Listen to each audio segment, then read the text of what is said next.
남겨주셨으면 좋겠습니다. 오늘은 창세기 5장 21절부터 24절 읽었고, 말씀의 제목은 한번 따라서 합시다. 하나님이 함께하고 싶은 사람. 한 번만 더요. 하나님이 함께하고 싶은 사람.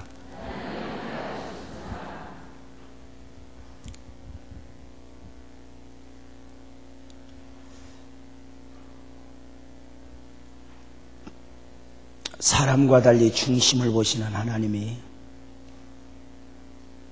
다윗을 보면서 그는 내 마음에 합한 사람이라 축복하셨습니다.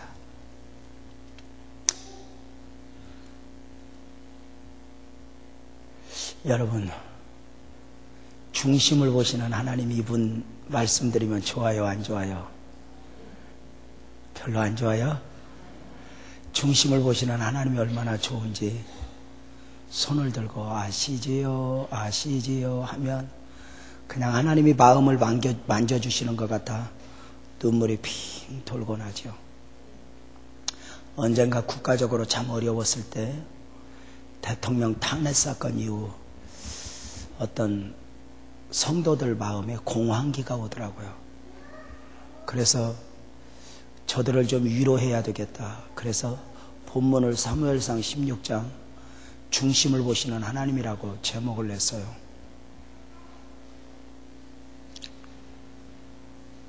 그리고 토요일날 설교 준비를 하는데, 사랑하는 성도 여러분, 우리 하나님은 우리 중심을 아십니다. 우리 중심을 다 보고 계십니다. 그 중심을 보시는 하나님이 아버지에게 형제들에게 외면당했던 다윗을 그는 내 마음에 합한 자라고 축복하셨습니다. 사람이 그대를 몰라줄 수 있어도, 환경이 그대를 몰라줄 수 있어도 하나님은 여러분을 아십니다. 왜냐하면 그분은 중심을 보시는 하나님이기 때문입니다. 그리고 설교를 주일날 내일 하기 위해서 막 쓰고 있는데 갑자기 중심을 보시는 하나님이 무서워지는 거예요.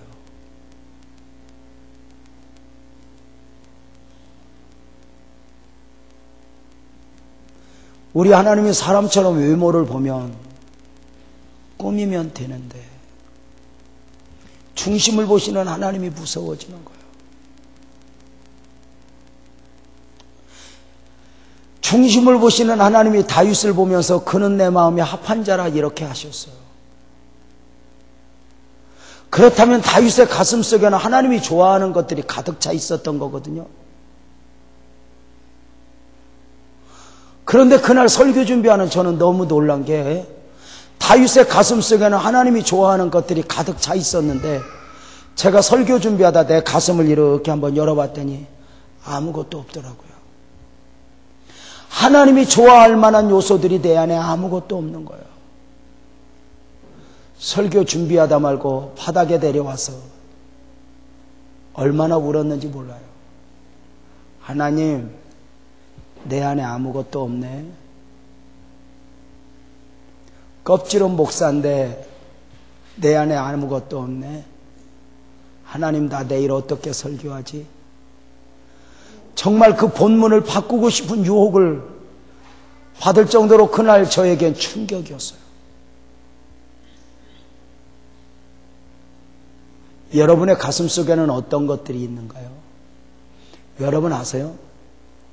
신앙의 본질은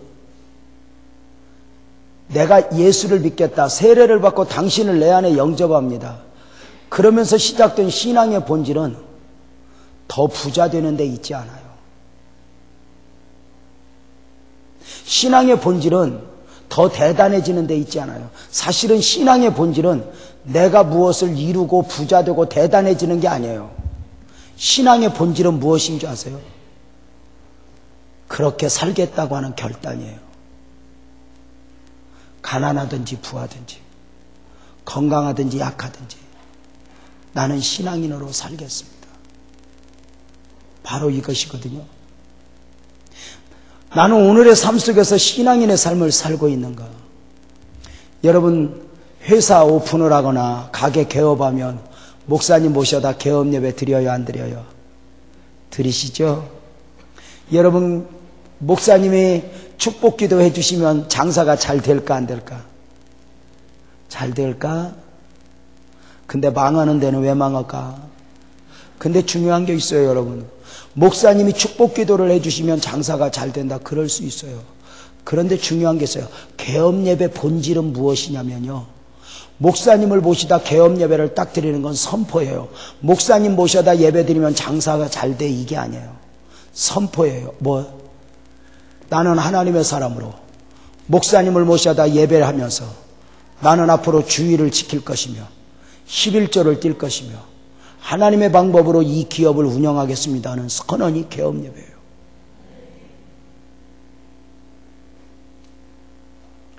덮어놓고 개업 예배만 드리면 축복받는 데 목적을 두니까 호프집 하면서도 개업 예배 드려달라고 하죠. 다시 말씀을 드려요. 개업 예배가 무엇이냐? 나는 하나님의 사람으로 이 기업은 하나님의 기업이요. 고로 주일은 쉴 것이며 11조는 뛸 것이며 하나님의 영광을 위한 기업이 되겠습니다 하는 약속과 사단을 향하여 이웃을 향하여 선포하는 게 개업 예배예요. 신앙은 내가 더 부자 되는데 신앙의 본질이 있지 않아요.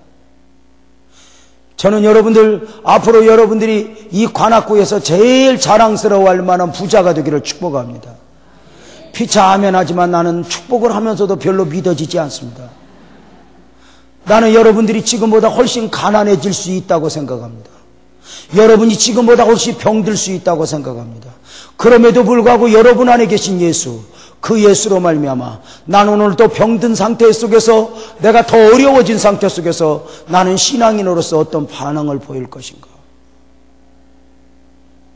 다윗의 가슴 속에는 하나님이 좋아하는 것들이 가득 차 있는데 내 안에 없더라고요. 여러분 안에는 어때요? 하나님이 정말 욕심냈던 사람 다윗. 놀랍게 성경에 보면 하나님이 정말 욕심냈던 사람 또 한 사람이 있어요. 에녹이요.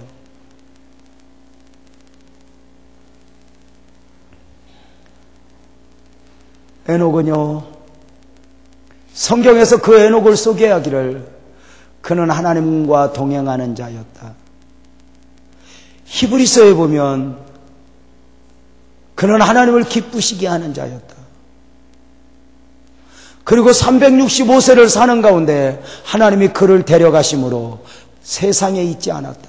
하나님이 너무너무 함께하고 싶었던 거예요. 하나님이 욕심낼 정도로 죄 많은 세상에 더 두기 싫어서 그를 데리고 가버리셨어요. 놀랍게 히브리서 11장 5절은 에녹에 대하여 표현할 때 이렇게 표현하여 그는 죽음을 보지 않고 옮겨갔다고요. 옮겨갔다고. 죽은 것이 아니라 옮겨갔다고요.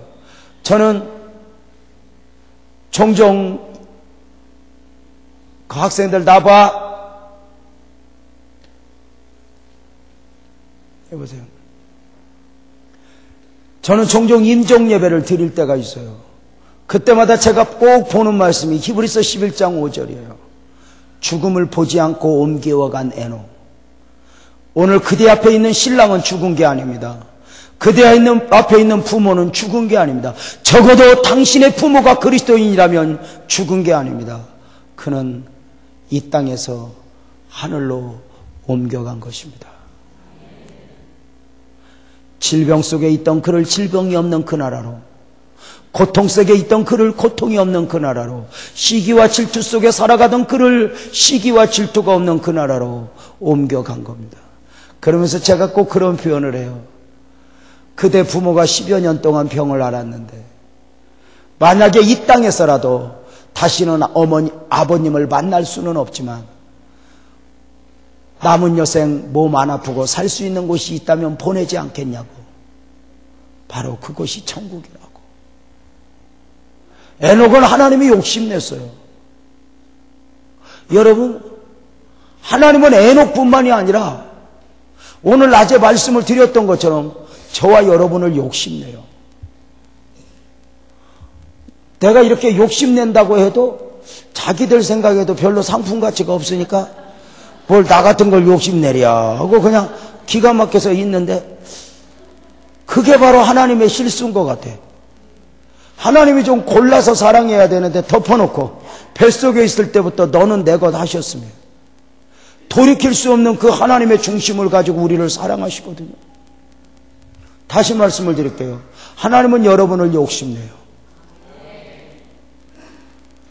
그 욕심내는 하나님이요, 여러분과의 특별한 관계이길 원해요.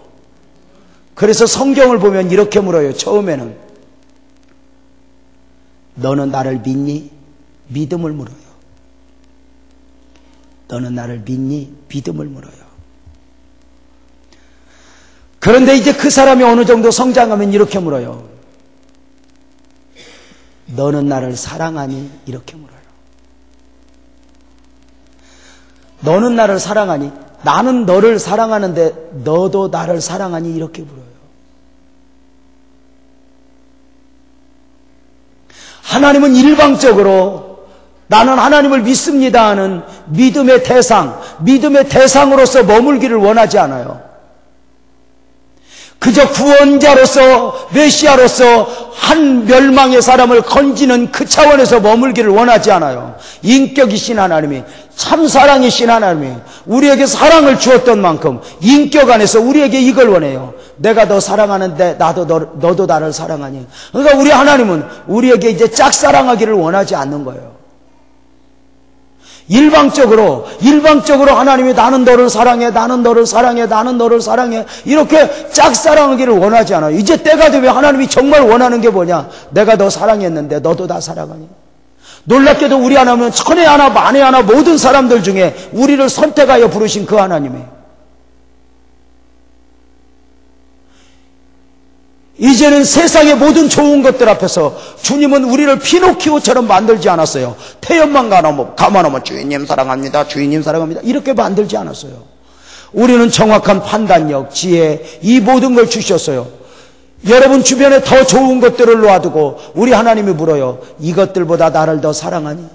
주 예수보다도 귀한 것은 없네. 이 세상 부귀와 바꿀 수 없네. 유혹과 핍박이 몰려와도 주 사랑하는 마음 변치 못해. 세상 즐거움 다 버리고 세상 자랑 다 버렸네. 주 예수보다도 귀한 것은 없네. 예수밖에는 없네. 주님이, 천에 하나 만에 하나 나를 선택하신 주님이 그냥 믿음의 대상으로만 머물기를 원하지 않아요. 내가 너 사랑했는데 너도 나 사랑하니? 사랑을 물어요. 주님은 이제 여러분, 적어도 여기 앉아있는 여러분을 주님이 짝사랑하기를 원하지 않아요. 이렇게요. 나는 너와 함께이고 싶다, 이거거든요. 근데 여러분, 주님이 그 단계에서 또 한 단계 더 가는 거 아세요? 이렇게 물어요. 요한복음 21장을 번역하면 이렇게도 번역할 수 있거든요. 이렇게요. 처음에는 너는 나를 믿니? 믿음을 물으셨던 주님이, 그리고 너는 나를 사랑하니? 사랑을 물으셨던 주님이 마지막 이렇게 물어요. 나는 너의 친구니? 이렇게 물어요. 야, 별로 감동도 없고. 나는 이 가을역에 제가 뭐 나름대로는 운치 있는 말씀을 전한다고 내가 이 말씀을 사실은, 제가 부흥에 그렇게 다녀도 마지막 날 이 말씀 전하는 건 지금 생전 처음인 것 같아요. 그 뭔가 좀 느낌이 통할 것 같아서 이 말씀을 했는데, 그 멍청하게 장마철에 그저 비피하는 모습으로 이렇게. 여러분 보세요. 나는 너의 친구니? 이렇게 말해요. 참 큰 매력이거든요. 여러분, 사랑하는 사람하고 있을 때가 좋아요? 친구하고 있을 때가 좋아요? 예? 사랑해봤어? 아이고, 세상에 얼굴이 빨개지네. 사랑하는 사람하고 있을 때가 좋지요. 근데요, 사랑하는 사람하고 있을 때가 좋기는 하지만 누구하고 있을 때가 편해요? 사랑하는 사람하고 있을 때가 편해요? 친구하고 있을 때가 편해요? 사랑하는 사람하고 있으면요, 불편해요. 이쁜 척 해야지, 얌전한 척 해야지, 잘난 척 해야지. 사랑하는 사람 앞에 가서는요, 그런 면이 있어요. 근데 친구하고 있으면요, 너무너무 편해요. 다 알아요. 어릴 적부터 컸기 때문에 그 비리를 다 알아요. 그래서 서로의 선을 유지하면서 이렇게. 저도 친구들이 있어요. 내일 친구들 만나는 날인데요. 기도하러 만나는 날인데요. 저는 이제 못 가요. 근데요, 저는 친구들을 만나기만 하면요, 내가 목사인가 아닌가 헷갈려요. 그 친구들 만나자마자 언어도 풀어지고 행동도 풀어지고, 꼭 멀쩡한 사람이 애비군복 입으면 이상해지듯이 친구 만나면 그래요. 우리 주님이 너와 나가 아니라 나는 너, 너는 나. 별로 느낌이 없죠? 이렇게 하나이길 원해요. 그래서 너는 나를 믿니? 이렇게 물었다가 너 나 사랑하니? 이렇게 물어요. 근데 나한테 잘 보이려고 하는 관계가 아니라 이제 더 넘어서 나는 너의 친구니? 가장 평안하고 주님하고만 있으면 좋고, 주님이 내 안에, 내가 주님 안에. 주님이 내 안에, 내가 주님 안에는 1대1이 아니에요. 예를 들어서 컵 안에 뭐가 있죠? 어떻게 보지도 않고 알아? 네가 떠다 놨냐? 맞아요. 컵 안에 물 있지요. 컵 안에 물 있어요. 이걸 바닷속에 빠뜨려 봐요. 물 안에 뭐 있죠? 컵 있죠. 그러니까 컵 안에 뭐 있어요? 물 안에 뭐 있어요? 그러니까 네가 내 안에, 내가 네 안에는 1대1이 아니라 내 안과 밖이 예수로 충만해지는 거예요. 예수 안에 그냥 들어가 버리는 거예요.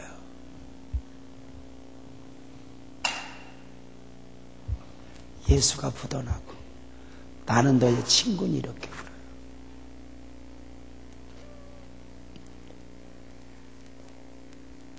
네가 내 안에, 내가 네 안에, 이 말은 내 안과 밖이 예수로 충만한 거거든요. 일제시대 우리 선조 목사님 중에 유명한 최건능 목사님 이야기하세요. 최건능 목사님이요, 예수천당 이렇게 복음을 전했거든요. 일제시대지만요, 예수천당 복음을 전하는데요, 아무것도 무서운 게 없었어요. 저기서 일본군 순사가 말 타고 오는데요, 그 앞에서 외쳤어요. 예수천당. 그랬더니 순사는 안 놀라고 말이 놀라갖고 힝 하다가 순사가 떨어졌어요. 이 순사가 열받아갖고 최건능을 끌고 지사로 가서 이거 잡아 넣어버려야지. 그런데 말에서 떨어져서 집어넣었다 그러면 쪽팔리니까 이걸 어떻게 하지? 그래가지고 트집을 잡으려고 곤봉으로 최건능을 탁 때렸어요. 그때 최 목사님이 탁 때리니까 그래요. 예수. 탁 때리니까 천당 그래요. 콕 찔리니까 예수 천당. 그러니까 일본군 순사가 뚜껑 열린 거예요. 그놈의 소리 좀 그만해라고. 그러면서 하는 말이, 니는 왜 이렇게 건들면 예수 천당하냐? 그러니까 최건능을 이렇게 변했어요. 내 안에는 예수하고 천당하고 꽉 차서 건들면 나오니까 듣기 싫거든 건들질 말라.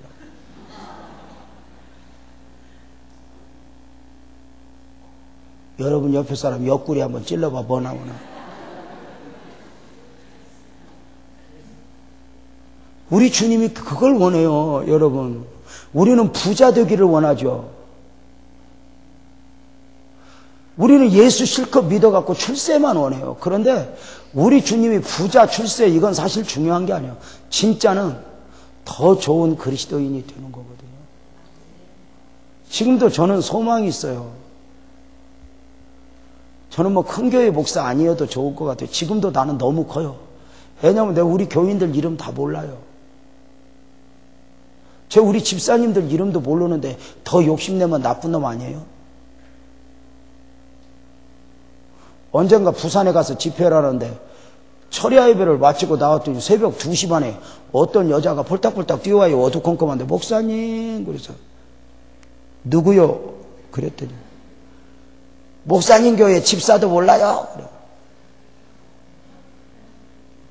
미안해. 내가 집사님을 경기도에서만 보았어도 알겠는데 부산서 어떻게 이하시면 밤에 알겠냐. 어떻게 왔어? 그랬더니 친정 왔어요. 친정. 그러더니 하는 말이고 말이야. 내가 목사님 교회 온 지 내가 4년이 돼요. 4년. 근데 이러면서 그 말을 안 물어보면 피차 충격을 안 받았을 때 이런다. 내 이름이나 아세요? 내가 몰라. 서운해요. 내 이름도 모르고. 막 그런다. 서운하겠어 안 서운하겠어? 서운하겠지. 근데 누가 서운하겠는가 봐봐. 내가 뭐라고 그랬냐면 그랬어. 집사님 도대체 4년 동안 신앙생활을 어떻게 했길래 목사가 네 이름도 모르게 신앙생활을 하냐. 명절날 사과 2번만 사와도 내가 네 이름 안다. 그렇게 말하고 싶은데 아무 소리 못하고. 제가 우리 집사님들 이름 몰라요. 우리 집사님 너무 사랑스러운 집사님 아버님이 돌아가셨대요. 근데 제가 못 가잖아요 지금. 저는 2년 전에 우리 아버지가 돌아가셨는데도 장례식에 못 갔어요. 어쩌면 우리 아버님은 시골에서 돌아가셨는데 집회하는 데는 저 위에냐고요. 춘천에서.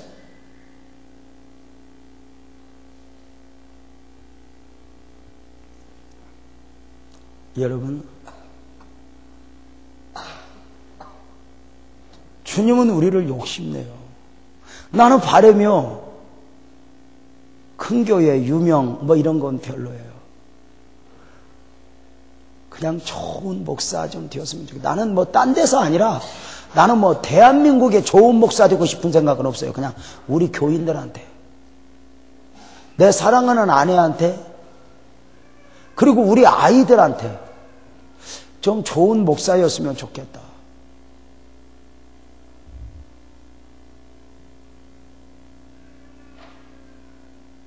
너는 나 사랑하니? 내가 너 이제 나 그만 짝사랑하고 싶다 이거거든요. 그런데 바로 그 사람을 모범으로 지금 에녹을 소개하고 있어요. 오늘 성경은 이렇게 소개하네요. 여기 봐요. 에녹은 65세에 무드셀라를 낳았고 무드셀라를 낳은 후 300년간 하나님과 동행하며 자녀를 낳았으며 그가 365를 향수하였더라. 이렇게요. 참 방송실 눈치 빠르다.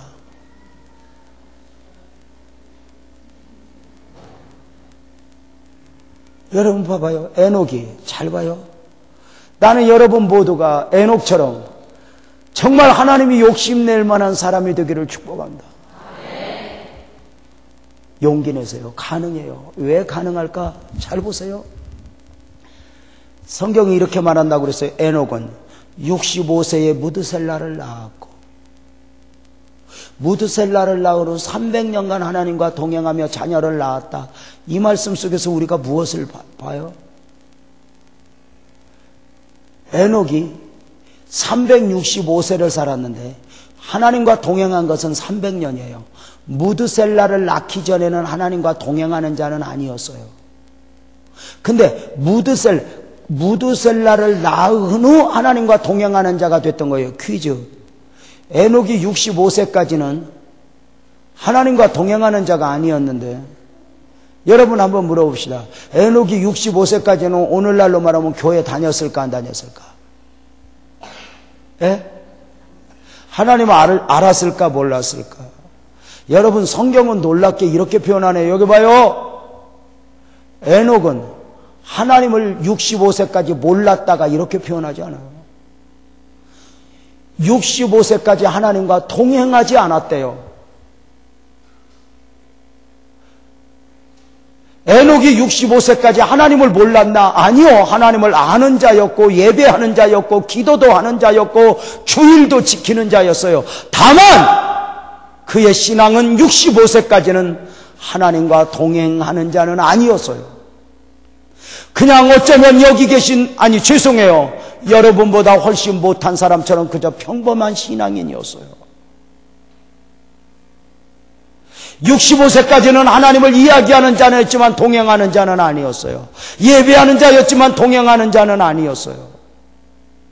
적어도 그렇게 하나님을 사랑하는 자는 아니었단 말이에요.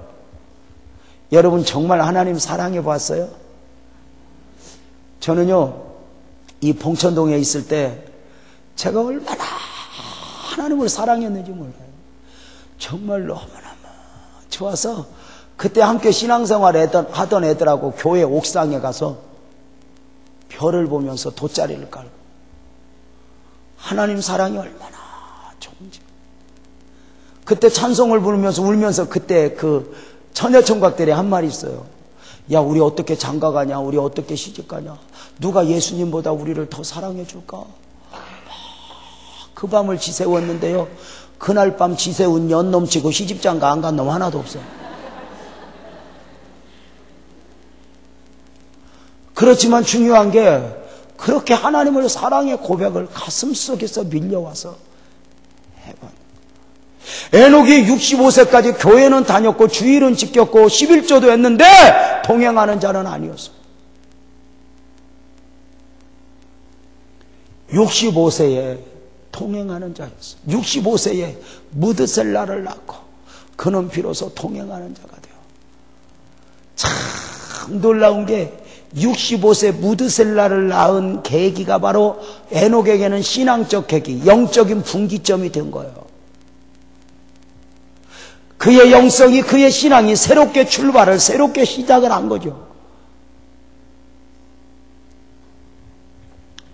저도 목말라 하고 그런데요, 성경에 나오는 모든 하나님의 사람들을 또 다른 표현을 하면 이렇게 표현을 또 해봐요. 새로운 시작을 경험한 사람들.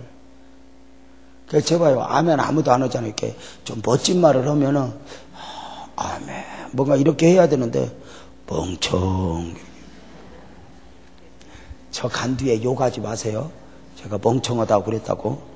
멍청한 걸 멍청한 거라고 하니까.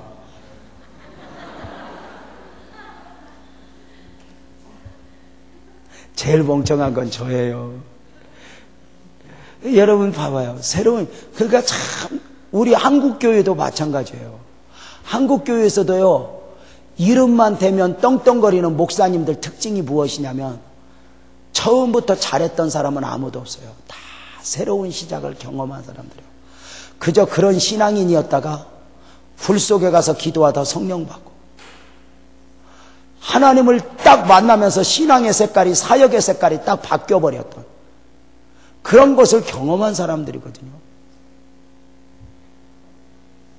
누구에게나 이런 신앙적 분기점, 신앙의 분기점, 신앙적 계기가 필요할 수 있어요. 어느 날 그냥 껍질을 확 벗어버린 듯. 에녹이 처음부터 하나님과 동행하는 자는 아니었어요. 65세까지는 그렇고 그런 신앙인이었어요. 그러나 65세부터는 무드셀라를 낳으면서 완전히 달라져요. 그는 하나님과 동행하는 자요, 하나님을 기쁘시게 하는 자요. 유다서 1장 14절 16절에 보면 그는 예언자로서의 삶을 살았다는 거예요. 잘 봐요. 놀랍죠. 나는 여러분 모두, 저는 2박 3일 동안 이곳에 와서 말씀을 전했어요.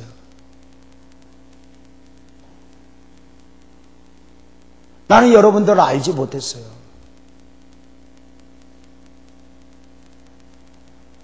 제가 와서 우리 성도들은 아니지만 제 나름대로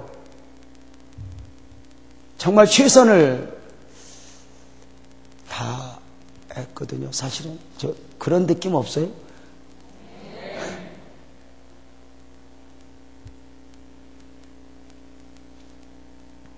제가 왜요? 나는 여러분 모두에게 어떤 부분에서든지 근본 부흥회가 여러분에게 아멘 합시다. 영적 계기가 되기를 축복합니다.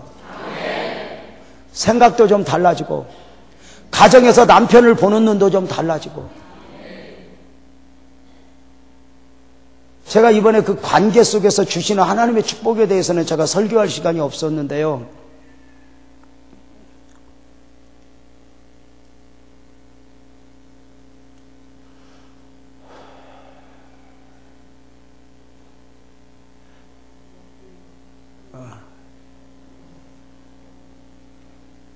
괜찮아. 여러분 보세요.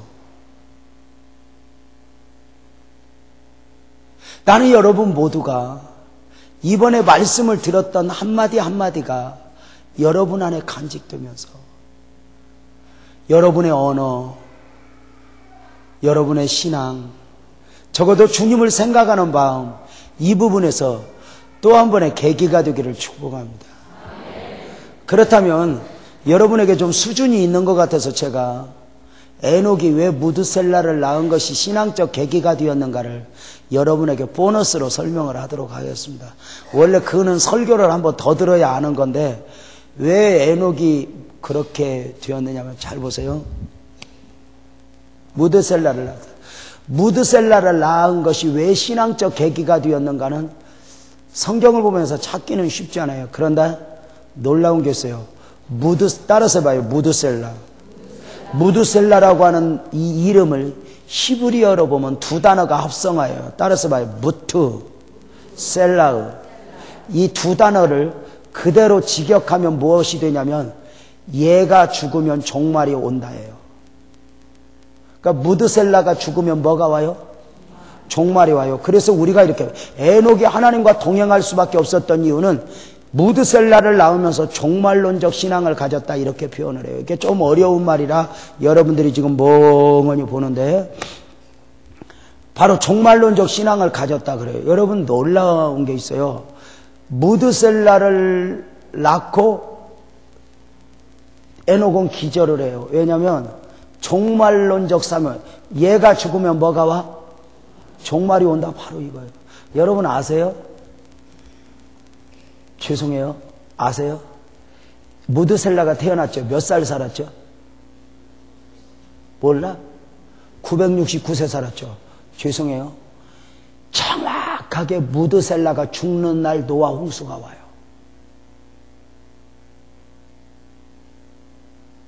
무드셀라가 죽는 날. 멋져요. 성경을 보면서 우리는 기절을 해요. 홍수가 어느 날 그냥 온 것이 아니라 하나님의 철저한 계획과 섭리 속에 무드셀라가 딱 죽을 때 종말이 와요. 그러니까 노아에게 노아야 너 방주지라 이 말씀 하시기 전에 이미 에녹 때부터 무드셀라를 태어날 때부터 하나님이 그 종말에 대한 계획, 이 플랜을 갖고 있었던 거예요. 이것이 제가요 이런 것을 신학생들한테 하면은요 막 미쳐갖고 막 이렇게 하는데 여러분은 그냥 여러분 한번 퀴즈 내볼까? 무드셀라가 태어났는데 건강했을까 약했을까? 에녹이 긴장할 수밖에 없었던 이유는 틀림없이 무드셀라가 몸이 약했을 것 같아. 틀림없이 인큐베이터 안에 들어갔을 것 같아. 숨을 막 몰아쉬니까 얘 죽으면 뭐가 와? 종말이 와. 그러니까 막 깨어서 살아야 돼. 아멘, 아멘, 아멘 하고. 그런데 조금 이제 무드셀라가 건강해져 갖고 좀 나태해져 나오면 또 숨을 몰아쉬어. 주여, 주여. 하나님이 무드셀라를 통해서 에녹을 긴장시키는데 하나님의 솜씨가 얼마나 놀라워요. 죽였다 살렸다 죽였다 살렸다. 에녹 꼼짝 못 하더라. 하나님이요 에녹한테 뿐만이 아니에요. 여러분한테도 하나님이 기술이 얼마나 좋냐면 여러분을 예수 안에서 꼼짝 못 하도록 아팠다가 낫게 했다가 망했다가 좀 나아지게 했다가 결국은 감사하는 신앙인으로 사랑하는 신앙인으로 만들어가는데 그 하나님을 누가 이겨? 아무도 못 이겨. 그 하나님의 사랑을 아나? 종말론적 신앙을 가졌다 그래요. 여러분, 신앙에 있어서 최고 아름다운 신앙은 뭐예요? 정말로 신앙이에요. 죄송한데요, 우리 한국교회가 지금 위기래요. 왜 위기죠? 왜? 사람이 없어요? 돈이 없어요? 건물이 없어요? 다 많아요. 근데 왜 위기예요? 본질을 잃었어요. 우리 지금보다 훨씬 가난할 때도 적어도 교회 안에 무슨 의식이 있었냐면 종말의식이 있었어요. 그래서 목사님들은 설교할 때 혹시 이런 말 들어봤어? 저 예수님은 비 오는 날 수요일 날 오신다. 오죽 성도들이 수요일 날 빼먹으면 그 말 했을까? 근데 그날 오신다고 그랬어. 그럴 정도로 종말에 대한 의식이 있어서. 그래서 과거의 노래도 전부 다 복음성가는 종말에 대한 노래야.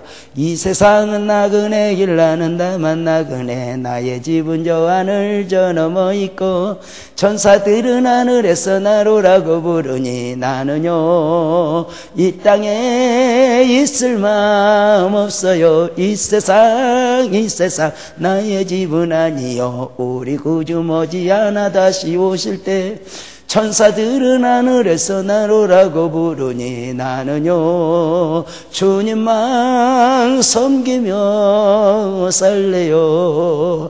이 세상은 고독 불안 슬픔 괴로움된 세상 나의 주님 의지할 것밖에 없어요. 앞서가신 성도들의 순교 정신 따라서 천한 몸 이나마 싸워서 가리라. 이 세상 나의 집은 아니요. 우리 구주 머지않아 다시 오실 때 천사들은 하늘에서 나로라고 부르니 나는요 이 땅에 있을 마음 없어요. 이런 복음성가들이 옛날 사람들의 사고였어요. 신앙적 사고. 우리 하늘나라 가서 잘 삽시다. 우리 하늘나라 이랬어요. 그들이 불렀던 노래가 뭐예요? 낮에나 밤에나 눈물 머금고 내 주님 오시기만 고대합니다. 가실 때 다시 오마하신 예수님 오 주여 언제나 오시렵니까? 고적하고 쓸쓸한 빈들판에서 희미한 등불만 밝히어 놓고 오실 줄만 고대하고 기다리오니 오 주여 언제나 오시렵니까? 먼 하늘 이상한 구름만 떠도 행여나네 주님 오시는가 해. 오실 줄만 고대하고 기다리오니 오 주여 이 시간에 오시옵소서. 이게 옛날 사람들의 그 신앙적 사고였어. 아까 노래는 3절까지 있고 지금 노래는 6절까지 있는데 여러분이 별로 듣기 싫어하는 것 같아서 내가 줄여서 했어요. 그리고 내가 그 노래를 이렇게 해갖고 지금까지 박수를 안 쳐준 교회는 내가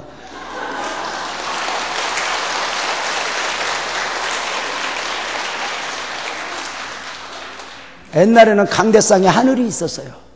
성도들 가슴 속에서 하늘이 있었어요. 지금은 하늘이 없어요. 그러니까 신앙이 역동적이지 못해요.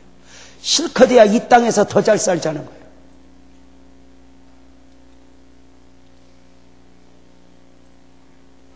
저는 목사인데요, 개인적으로는 설교가 무엇인가 여러 가지가 있지만 그 중에 하나가 이거라고 봐요. 뭐냐면 한 주간 내내 세상 보고 온 사람을 주일날 앉혀놓고 말씀으로 막 흔들어서 하늘 보시오, 이게 설교라고 봐. 땅엔 소망 없어, 하늘 보시오, 이게 설교인데 요즘 목사님들은 설교하면 어떻게 하냐면 한 주간 내내 세상 보고 온 사람을 앉혀놓고 세상을 어떻게 더 잘 볼 것인가 설교를. 그러니까 말은 아름답고 화려하지만 영빨 없지. 우리 주님이 십자가에서 못 박혀 죽으셔야 될 단 하나의 이유는 하늘이에요. 여러분, 여러분 모두 예쁘게 신앙생활 하세요. 꼭 예쁘게.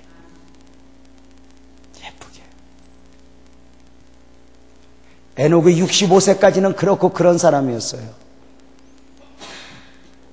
그런데 65세가 넘어가면서 신앙의 색깔이 바뀌어요.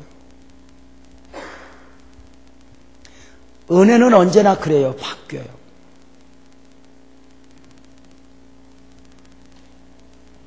성경은 이렇게 표현해요. 에녹이 65세에 무드셀라를 낳았고 무드셀라를 낳은 후 300년간 하나님과 동행하며 자녀를 낳았다. 여러분, 예수 더 잘 믿고 싶은 사람만 아멘. 예수 더 잘 믿으려면 어떻게 해야 돼요? 환경이 좀 좋아져야 되겠죠? 아니에요. 여러분, 많은 사람들은 행복하기 위해서 더 좋은 환경을 목말라 하고 신앙생활을 잘하기 위해서 더 좋은 환경을 목말라 하지만 아니에요. 에녹이 하나님과 동행한 것은 산속에 가서 하나님과 동행한 건 아니에요. 성경은 이렇게 표현하네. 에녹이 65세에 무드셀라를 낳았고 무드셀라를 낳은 후 300년간 하나님과 동행하며 따라서 해봐요. 자녀를 낳았으며.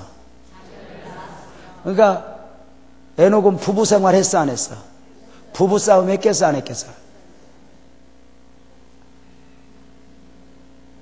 애들 키웠어 안 키웠어? 시집장가 보냈어 안 보냈어? 우리하고 사는 게 똑같아 안 똑같아? 그 속에서 하나님과 동행했다는 거예요. 하나님과 동행하기 위해서 더 좋은 환경을 목말라 할 필요는 없어요. 여러분, 유다서 1장 14절로 에녹이 살았던 시대적 배경을 소개하는데 경건치 않은 세대, 정욕을 토하는 세대 막 나오는데 삭막해요. 이런 최악의 조건 속에서 에녹은 하나님과 동행하는 자였어요. 더 좋은 환경이 아니었다고 말해요. 제일 바보 같은 사람이요, 더 좋은 환경을 예를 들면 신앙생활 잘하기 위해서 교회 바꾸는 사람이에요. 여러분, 교회 바꾼다고 신앙생활 잘할 것 같으면 골백 번이라도 바꿔보세요. 더 좋은 교회 가면 될까? 스펄전 목사님에게 어떤 청년이 물었대요. 목사님, 세상의 교회들이 다 썩었습니다. 나 문제없는 교회 좀 소개시켜 주십시오. 그때 스펄전 목사님은 그러더래요. 문제없는 교회는 없다. 아니, 그럼 목사님 하나도 없습니까? 교회가 다 썩었단 말입니까? 나 제대로 신앙생활하고 싶습니다. 그랬더니 스펄전 목사님은 그러더래요. 문제없는 교회가 혹 하나 있어도 너는 가면 안 된다. 왜요? 네가 가면서 문제가 시작되니까.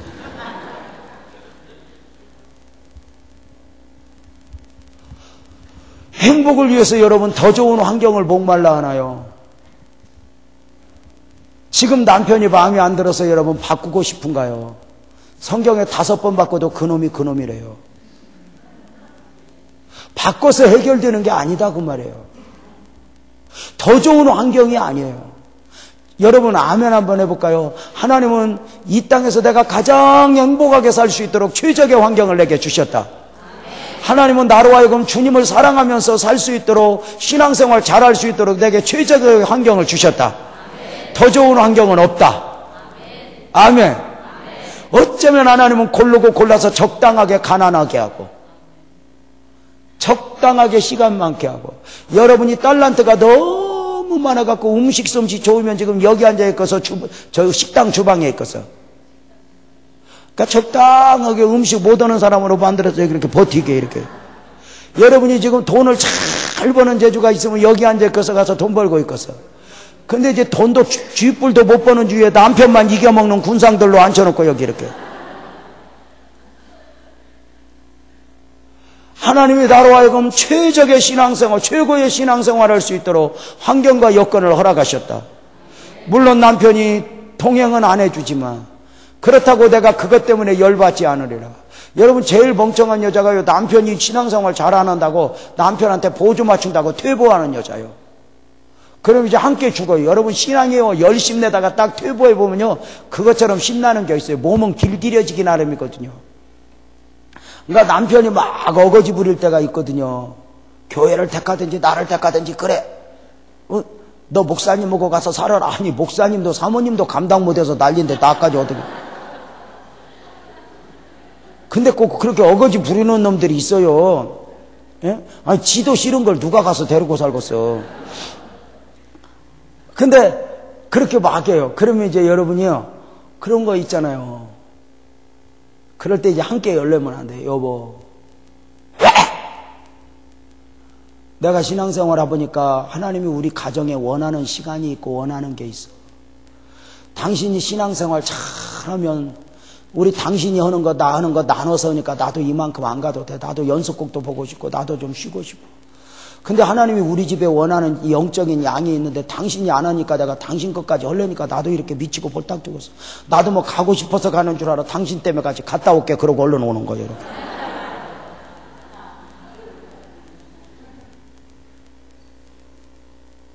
여러분 참 중요한 게 있어요. 우리가 더 좋은 환경을 목말라 하지 마세요. 교회에 막 누가 마음에 안 든다. 우리 집사님만 보니 날 보는다. 목사님 어떻게 그렇게 온 교인들이 나만 미워해요. 그래서 내가 그랬어. 이 사람아, 온 교인이 자네를 미워할 만큼 자네가 그렇게 큰 인물이 아니네.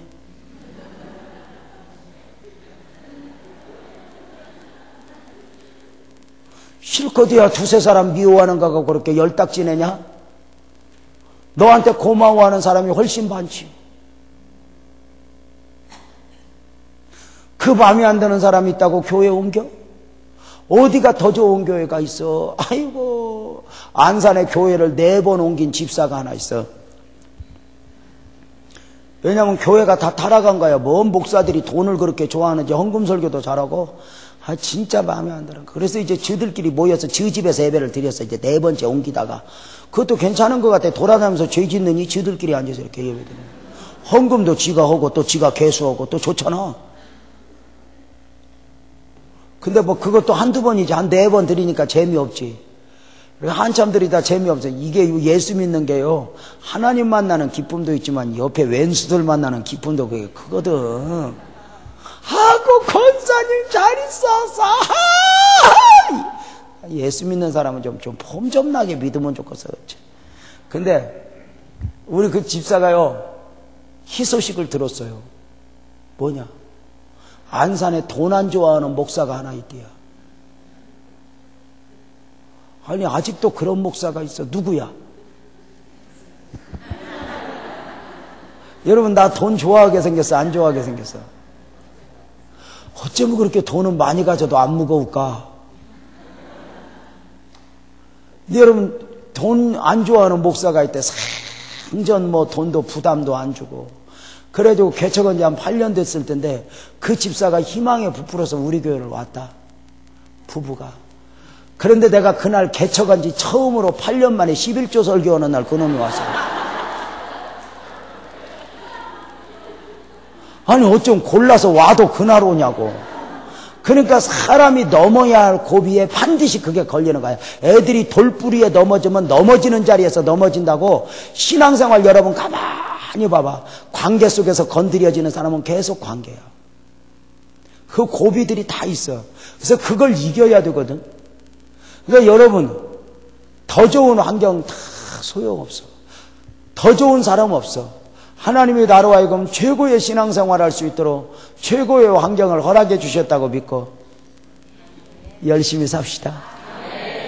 열심히. 내가 볼 때 일신교회가 복인 것 같아.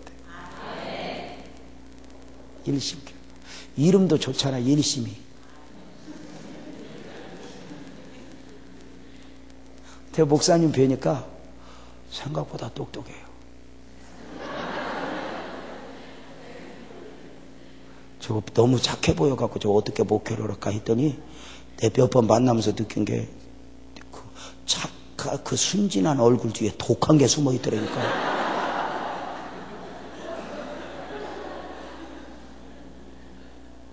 정말 여러분이 자랑스러워할 만한 목사님으로 성장할 것 같아요. 여러분 아세요? 성도들이요, 교회를 키우는 기쁨도 있지만 또 하나 느껴야 되는 게 뭐냐면 우리 목사님이 커가는 것을 보는 느낌을. 아마 목사님 잘하실 것 같아. 진짜 지금도 괜찮고 아마 나하고 지금 거의 동갑이거든.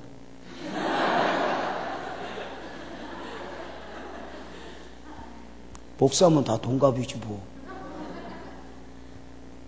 근데 목사님이 조금만 가면 아마 목사님이 아마 좋은 하나님께서 하나님의 사람으로 이렇게 아마 보기에 좋을 만한 귀한 목사님이 되겠다. 그래서 와서 내가 귀한 목사님 한번 보고 가는 것으로 저는 또 하나의 행복인 것 같아요. 봉천동에서 무슨 선한 것이 나겠냐. 그래도 나더라 그 말이야. 여러분들이 더 좋은 환경 없어. 하나님이 내게 붙여준 사람은 최선을 붙여주셨다고 믿고 서로가 부족할 때 감싸면서 함께 하나님의 의를 이루어가는 거야. 아멘. 목회가 쉽지 않거든. 진짜 목회가 목사님 혼자 되는 게 아니야. 장로님, 어떤 목사님이 목회를 몇 년 하다가 너무너무 지쳐갖고 왜 그렇게 하나님 나는 힘들어요, 나 이제 그만둘란가 봐요, 그러고 특별기도를 들어가고 깊이 기도하다 환상을 보았더니 목사님이 수레를 끌더리야. 수레, 리어커 같은 수레를 막 끄는데 보니까 막 잘 가더래. 왜 잘 가나 봤더니 장로님 섞은 막 권사님 온 교인들이 밀들이야. 막 가서 막 아이고 신이 난다. 갑자기 수레가 안 가더리야. 왜 안 가나 보니까 온 교인들이 올라탔더리야.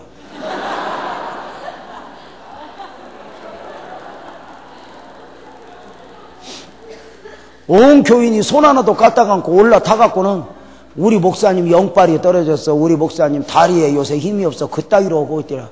자기는 손도 까딱않고. 목사님이 그것을 보고 얼마나 울었는지 모르는데 하나님 이 모습이 내 교회예요. 우리 교회에 어떨 거면 좋아요. 그리고 6개월 우니까 장로님이 한 분 내려오고 또 몇 달 우니까 권사님이 내려오고 또 몇 달 우니까 또 누가 내려오고 그러고 하나하나 내려오는데 3년 정도 우르니까 다 내려왔겠어 안 내려왔겠어? 지금도 타고 있는 놈은 계속 타고 있지.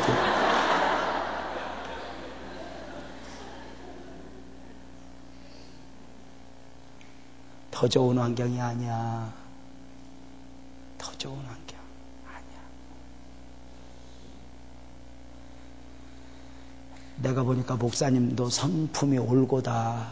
그래가지고 내가 볼 때 저 양반도 목회 일심교회에서 안 하고 딴 데로 갔으면 했던 마음이 아마 있었을 거야. 근데 하나님이 코박아 놓는데 어떡할 거야. 여기서 맨날 잘해도 저 양반은 빛깔도 안 나. 왜냐면 아버지가 해놓은 거 했고 아마. 그러니까. 근데 내 빛깔 날라고 하는 게 아니잖아. 내 이름 드러내려고 하는 게 아니잖아. 주님의 일이니까 하는 거지. 우리 하나님이 제일 싫어하는 게 내 이름 드러내려고 하는 거거든. 에녹은 하나님과 동행하기 위해서 더 좋은 환경을 목말라 하지 않았다. 이렇게 표현해요. 에녹은 65세에 무드셀라를 낳았고 무드셀라를 낳은 후 300년간 하나님과 동행하며 자녀를 낳았으며 그가 365세를 향수하였더라. 하나님이 그를 데려가심으로 세상에 있지 않았더라. 이걸 보면서 나는 에녹을 보면서 뭘 느끼냐면 에녹은 마지막에 아름다운 사람이었다. 이렇게 생각이 들어요. 그런 욕심이 들어요. 하나님이 얼마나 멋져요. 저도 이제 마지막이 아름답고 싶어요. 그런 나는요, 내가 이렇게 설교를 하잖아요. 설교자로서 나는 우리 성도들에게 마지막 설교를 가장 잘 해야 될 또 하나의 의무가 있다고 나는 느껴요. 마지막 설교는 강대상에서 입으로 하는 것이 아니라 내 삶의 마지막을 어떻게 장식할 것인가. 이거 제가 화곡동에 갔더니 담임 목사님이 안 계세요. 왜 안 계세요? 그랬더니 담임 목사님 돌아가셨대요. 62세예요. 어떻게 돌아가셨냐고 밥 먹다가 아니 담임 목사님 어떻게 돌아가셨까? 내가 이야기할게 막 그래갖고 권사들이 싸움 붙었어. 절제. 그 제일 이쁘게 생긴 권사님 보고 얘기해보라고 그랬어. 그때 그 권사님이 막 얘기를 하는데 이거야 막 흥분하고 네 우리 목사님은요 62세에 돌아가셨는데요. 그날 돌아가실 줄 알았나 봐요. 주일날 예배를 간절하게 말씀을 전하고 예배를 드리더니 송구영신 예배도 아닌데 그날따라 한 성도 강대상에 올라오라고 그러더래요. 그러더니 한 성도 눈물로 안수를 다 해주더라고요. 꼭 안고 눈물로 안수를 해줘서 교인들이 왜 그런 줄 모르고 안수받고 다 갔대요. 근데 사모님도 가라 그러고 강대상에서 더 기도를 하시더래요. 그리고는 목사님이 기도를 충분히 한 뒤에 사택으로 가서 아파트 밑에 자동차 세우고 주차장에 파킹하고 키 딱 빼고 문을 딱 열어놓고 그대로 돌아가신 거예요. 하늘이 무너지고 땅이 꺼졌죠. 교인들이 울면서 장례를 치렀어요. 목사님이 왜 이렇게 갔어? 난리가 났어요.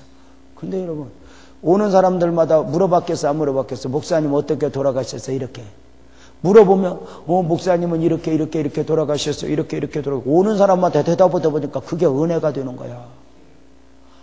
뭘 느꼈냐? 목사님이 우리에게 너무 좋은 선물을 주고 가셨다. 어떤 선물? 마지막을 아름답게 한 거야. 성도들에게 은혜롭게 그의 마지막을 이야기할 수 있다니 이게 욕심나더라고요. 나도 언젠가 좀 그렇게 좀 멋지게 가면 좋겠어요. 여러분, 목사가요, 아무리 설교 잘해도 마지막 설교 잘못하면 문제 있는 거 아니에요? 예를 들어서 아무리 설교 잘했어도 마지막 설교, 아니 그래 당신네 목사님 어떻게 돌아가셨어? 쉿. 그런 거 물어보는 거 아니에요? 이러면은 평생에 했던 설교 쓰레기통에 들어가는 거잖아.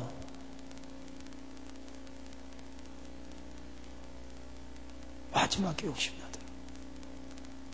근데요, 이렇게 성경은 소개한다. 에녹이 65세에 무드셀라를 낳고 무드셀라를 낳은 후 300년을 하는가 동행하며, 그러니까 장로님들도, 존경하는 장로님들도 좀 마지막이 아름다운 장로님들이 되었으면 좋겠어요. 은퇴할 무렵에 더 예쁘게 멋지게. 저 우리 장로님들 보고 그래요. 영적 노후를 준비하세요. 장로님, 영적인 노후를. 아파트 하나 사놨다고 예수 믿는 사람은 노후가 아니에요. 영적인 노후. 그런 이야기를 해요. 근데요, 에녹이 65세에 무드셀라를 낳고 무드셀라를 낳은 후 300년간 하나님과 동행하며 자녀를 낳았으며, 그가 365세를 향수하였더라. 하나님이 그를 데려가심으로 그는 세상에 있지 않았더라. 따라서 봐요. 세상에 있지 않았더라. 언제부터? 하나님이 그를 데려가시며 몇 살에? 근데 여러분 아세요? 에녹은요 365세에 그를 데려가시며 세상에 있지 않았지만, 아멘을 할란가 모르겠다. 내가 멋진 말 하나 할 건데, 에녹은 365세에 하나님이 데려가시며 세상에 있지 않았지만 더 중요한 게 있어요. 그는 이미 세상에 살 때 세상에 속한 사람이 아니었어요. 그는 이 땅에 살지만 이 땅의 사람이 아니었어요. 하늘에 속한, 하늘을 사는 사람. 빌립보서 3장 20절에 하늘의 시민권을 이야기했는데, 바로 하늘에 속한 사람으로 하늘을 살죠. 땅에보다는 하늘에 더 많이 쌓고 사는 사람. 하늘에 속한. 그는 땅에 살지만 땅에 사는 사람이 아니었어요. 히브리서 11장 13절에 예수 믿는 사람을 뭐라고 표현해요? 그는 외국인과 나그네로라 그래요. 외국인이죠. 안디옥의 그리스도인처럼 외국인이에요. 여러분 안산에 외국인 근로자가 10만 명 정도 된대요. 많죠. 봉천동에도 가끔 보나요? 요즘에는 외국인들 이렇게 뭐 자연스럽게 보죠? 여기는 없어? 여러분 봐봐요. 외국인의 특징은 뭐죠? 첫째, 생긴 게 달라. 뭐가 달라? 또 말하는 게 달라. 또 뭐가 달라? 먹는 게 달라. 또 뭐가 달라? 취미생활 잘하. 좋아하는 게 달라. 또 뭐가 달라? 제일 다른 게 뭐야? 사는 목적이 달라. 똑같이 우리나라에서 일어나지만 그들은 여기서 잘 살라고 자기네 나라 가서 잘 살라고. 그냥 생각 없어? 어디서 잘 살라고? 그거거든. 이게 우리 예수 믿는 사람 매력 아닐까? 우리가 이 땅에 살지만 어디서 잘 살라고? 하늘에 가서 잘 살라고. 이게 진짜 신앙이거든요. 근데 바로 이걸 잊어버린 거예요. 우리 예수 믿는 사람들이. 여러분은 땅에서 잘 살았으면 좋겠어? 하늘에서 잘 살았으면 좋겠어? 아이고, 거짓말을 어쩌면 그렇게 하냐. 여러분 아세요? 이 땅 진짜 별것 없거든요. 여러분 정말 여러분에게 가슴속에 하늘이라는 단어가 다시 한번 심겨지길 축복합니다. 하늘. 에녹은 땅에 살지만 이미 땅의 사람이 아니었어요. 하늘에 속한 사람이었어요. 하늘을 사는 사람이었어요. 다른 사람이 보기에 달랐어요. 외국 사는 목적이 달라요. 이 땅에서 일하지만 자기네 나라 가서 잘 살기 위해서요. 우리도 내 나라 본향은 여기가 아니에요. 본향은 하늘나라예요.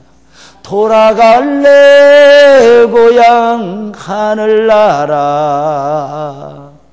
하늘나라거든요. 여러분 언제 우리 천국 가서 동창회 할 때 한번 만납시다. 2007년 10월에 부흥했던 일심교회 일파들 모여라. 그때 가 왜 안 왔어? 이따위 소리 하지 말고. 여러분 우리가 하늘이잖아. 하늘이 없으면 사실은 의미 없어요. 하늘이 없다면 우리같이 불쌍한 사람이 없다고 성경은 말해요. 근데 우리가 그렇게 불쌍한 사람으로 살아요. 진짜 매력은 땅에 살지만 하늘을 사는 거거든요. 하늘. 사는 목적이다. 하늘. 성지순례 갔는데요.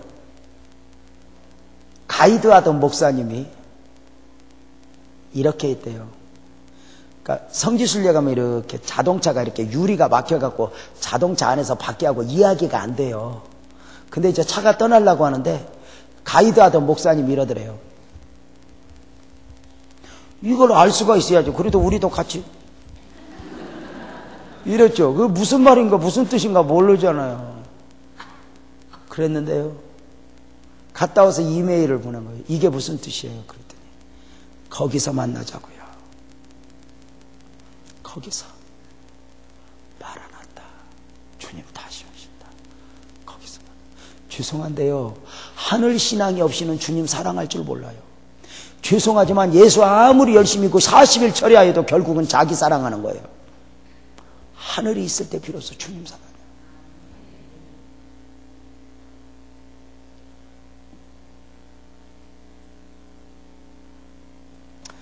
이 땅이 전부면 나는 이렇게 안 돌아다닐 것 같아요.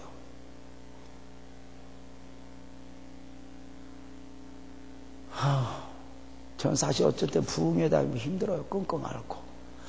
나는요 진짜 내가 뭐 마누라가 없어요. 누가 없어요. 어떨 때는요 숙소에서 혼자 등이 가려워갖고 벽 보설 있다가 별짓을 다 해요. 그놈의 등짝은 왜 그렇게 손이 안 닿는 데만 가렵냐고. 여러분, 자, 벽에 아무리 비벼도 안 시원해. 그래도 우리 마누라가 무서운 아내가 그냥 4차선 고속도로로 그게 그래지.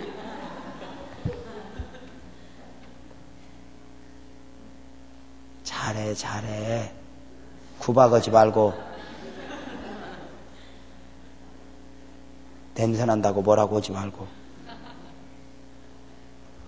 여러분 정말 땅에 살지만 땅에 속한 사람이 아니에요. 뭔가 좀 다른 이런 멋진 모습이 좀 있으면 좋겠다. 마지막으로 하나만 더 볼까요? 잘 보세요. 에녹은 65세에 무드셀라를 낳았고, 자매 하늘 가봐라. 하늘 가보면은 나를 제일 먼저 온전케 하신 하나님의 은혜를 본다. 옛날에 이천성 목사님이 다리에 의족을 끼고 집회를 하다가 피가 막 나거든요. 그러는 중에도 설교를 해요. 그러면서 언젠가 그런 이야기를 하셔요. 내가 환상 가운데 하늘나라를 보았거든. 나 너무 놀랬다. 뭐야? 하늘 나가니까 내 다리가 있더라. 그래. 자, 매력인가? 하늘이 좋거든요. 여러분 보세요. 이제 마지막으로 하나만 보자. 에녹이 65세에 무드셀라를 낳았고 무드셀라를 낳은 후 300년간 하나님과 동행했다. 그러니까 에녹이 몇 살 살았어?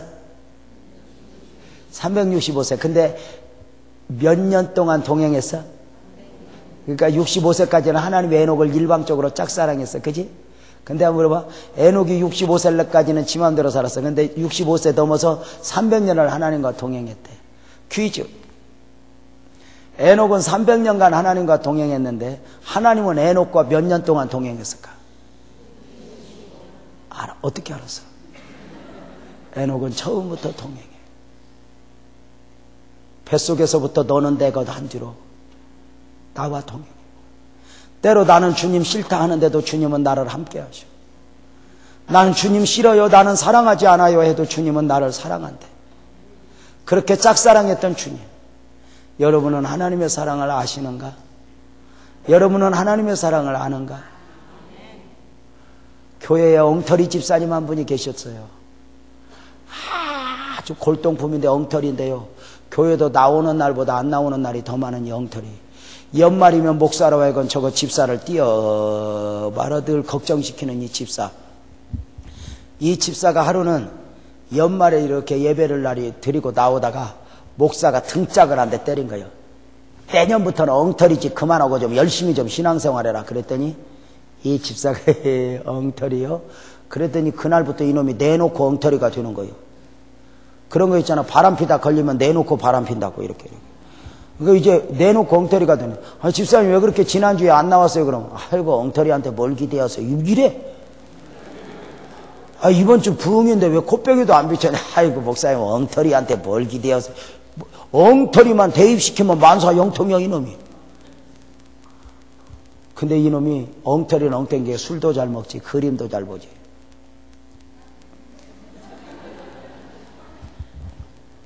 근데 이놈이 어느 날 주일날 오후에 교회 안 오고 안 믿는 친구하고 룸사롱을 간 거야. 술집에 가는데 안 믿는 친구가 그래도 엉터리지만 교회 가는 건 알잖아.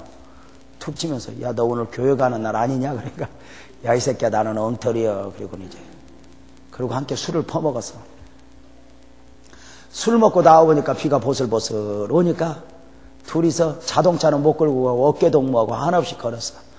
한참을 걷다 보니까 저 앞집에서 대문이 열렸는데 보니까 무당이 구슬해. 무당이. 그래서 둘이 합의를 봤어. 야 우리 무당 굳었는데 좀 구경 가자.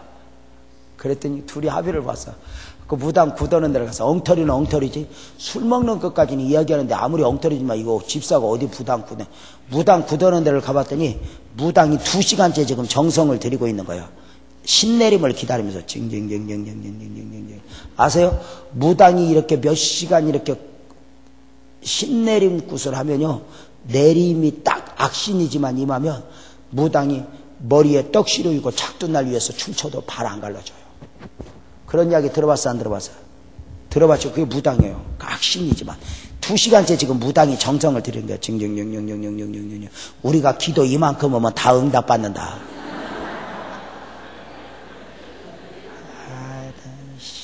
하여튼 우리 예수 믿는 사람 기도는 얼마나 그 폼이냐면 우리는 정성도 없어요. 이렇게 막 기도하는 거다 막 주여 하다가 기도하다 시간이 궁금하면 또 시계도 한번 보고 주여. 그리고 또 옆에서 뭐라 그러면 먼저 가 주여. 기도하다 또 가방 누가 손댄 것 같으면 주여 이렇게 만져고 주여.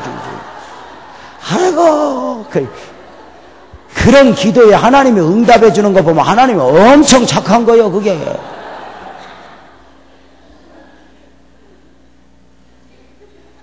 때로 우리 기도는 저 당독대 앞에서 정한수 떠놓고 비는 할매 기도만 또 못 이어.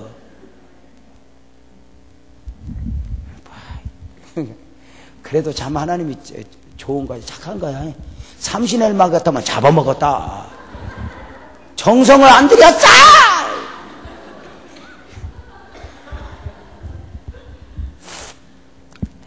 근데 무당이 굿을 2시간째 하는데 안 믿는 친구하고 이 엉터리하고 딱 갔었는데 무당이 징을 막 치다 갑자기 딱 멈추더니 이렇게 말합니다. 여기에 우리와 다른 사람 하나 와 있는데 제발 남의 일에 방해 말고 썩어 주시오 그러는 거야. 그러니까 안 믿는 친구가 탁 치면서 너 아니냐? 그러니까 야 이 새끼야 나는 엉터리여. 그런데 무당이 거기 아무도 안 움직이냐? 거기로 안 되니까 또 딱 멈춰 이렇게. 여기에 큰 신이 사랑하는 사람 하나 와 있는데 제발 남의 일에 방해 말고. 괜찮아. 전화가 와야 전화지. 안 오면 전화냐? 어떻게 끌 줄도 몰라 또. 괜찮아. 여기 봐봐요. 여기에 큰 신이 사랑하는 사람 하나 있는데 남의 일에 방해 말고 쏙 가주시오. 그러니까 안 믿는 친구가 툭 치면서 넌가 보다. 그러니까 이 새끼야 나는 엉터리라니까. 그러고 보는데 무당이 또 고개를 걷고 또 한번 쫙 보더니 중중중 치다 탁 여기 큰 신이 함께하는 사람 하나 와 있는데 제발 남의 일에 방해 말고 썩 가주시오. 그러니까 안 믿는 친구가 툭 치면서 너다. 그러니까 엉터리 와. 가만히 있어 이 새끼야 불안해 죽겠어.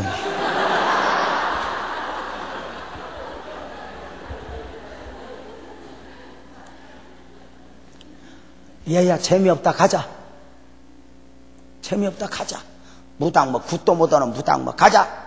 둘이 다 왔어. 100m도 못 걸어갔는데 다시 징소리가 들려. 그때 이 엉터리가 머리가 쭉 뼈다면서 머리끝에서 발끝까지 힘이 딱 빠져. 바닥에 탁 주저앉아서 안 믿는 친구를 보낸가. 너 좀 가라. 그러니까 눈빛이 하도 이상하니까 얼른 도망가 버려. 안 믿는 거. 그 바닥에 질퍽은데 엎드려서 그 엉터리가 이렇게 울었다는 거 아니야. 하나님 미안해. 나는 지금까지 한 번도 하나님을 함께한 적이 없는데 하나님은 지금까지 나와 함께했네. 하나님 미안해. 나는 지금까지 한 번도 하나님을 사랑한 적이 없는데 하나님은 나를 사랑했네. 하나님 미안해. 하나님 미안해. 그리고 거기서 울다 몇 시간을 땅바닥에 앉아서 울다가 교회 와서 목사님 내가 잘못했어. 하나님이 나 사랑한대. 목사님 내가 잘못했어. 하나님이 나 사랑한대. 함께 울고 기도한 후로는 지금은 주일날이면 빨간 지휘봉을 들고 주차 안내서 모자도 안 쓰고 하는 그를 보면서 하나님이 어쩌면 저렇게 만드는가.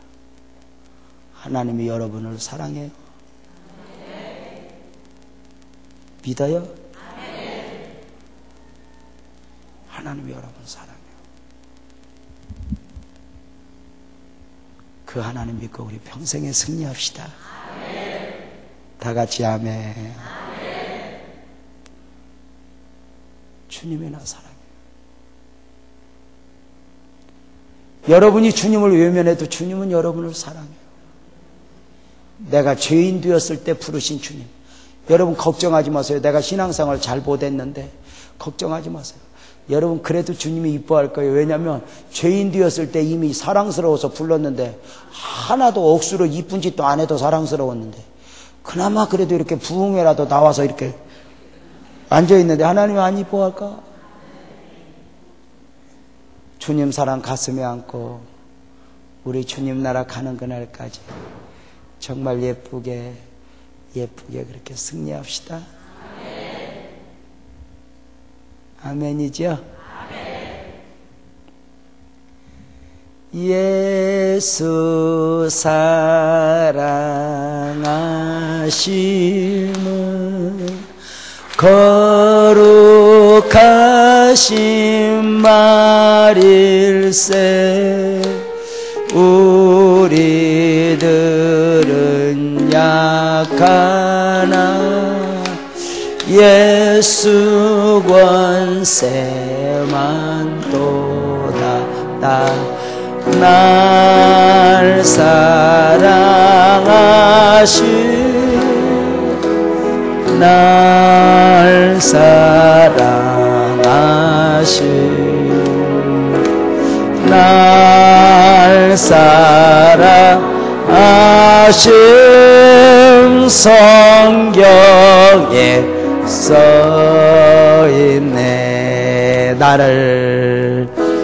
나를 사랑하시고 나의 죄를 다 씻어 하늘 문을 여시고 들어가게 하시네. 날 사랑하시네.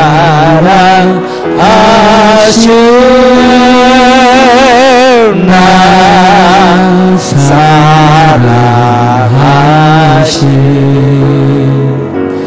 날 사랑하심 성경에 써있네. 내가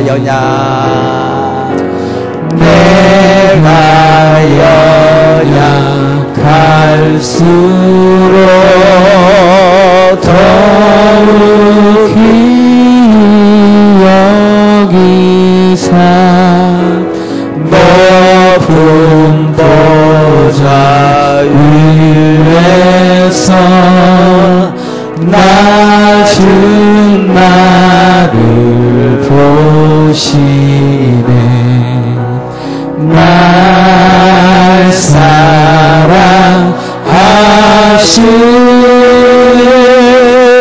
날 사랑하심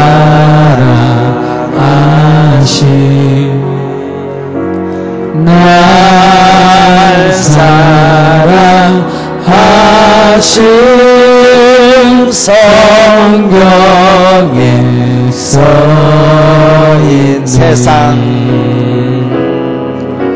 세상 사는 동안에 나와 함께 하시고 세상 떠나가는 날 천국 가게 하소서. 날 사랑하심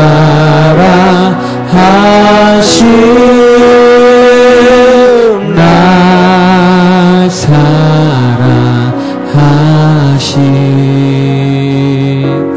날 사랑하심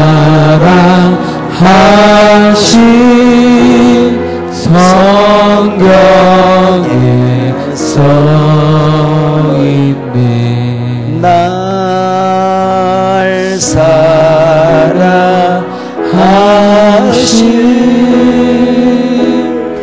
날 사랑하심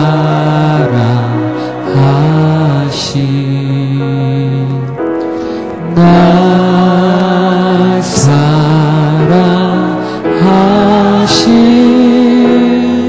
성경에 써있네.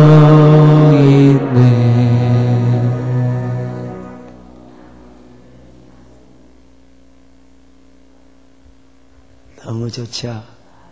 우리 예수님 사랑하면서 삽시다. 주님 많이 사랑하세요. 한 주간 말씀 끝. 박수로.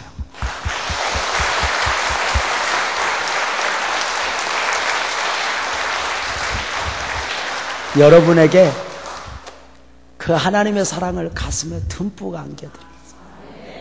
목사의 말 몇 마디 정도가 아니라 공기 가운데 운행하시는 그 하나님의 사랑을 여러분에게 소개하면서 아무리 힘들어도 아무리 어려워도 나를 사랑하시는 그 주님 붙들고 주님 나라 가는 그날까지 꼭 행복하고 승리하세요. 다시 박수로 영광.